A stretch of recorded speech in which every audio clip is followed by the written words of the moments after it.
nên cuối ngồi đổ bỏ là cái lặng đổ tao mấy lần nghe ở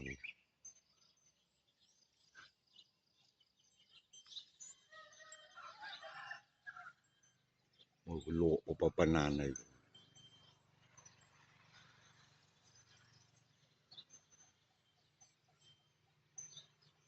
đào nuôi con trôi nó đâu có nào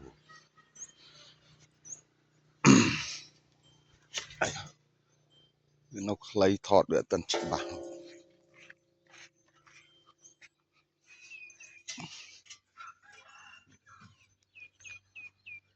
đặt cái đào cái con trôi nó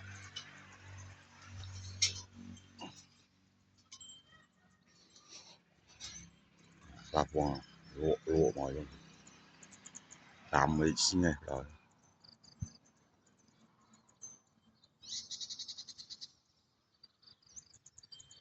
trôi nó có đục đục mê đó là khai đi trộn bò nó gọi con trôi mà tầm lỗ khi nó ngất bệnh đào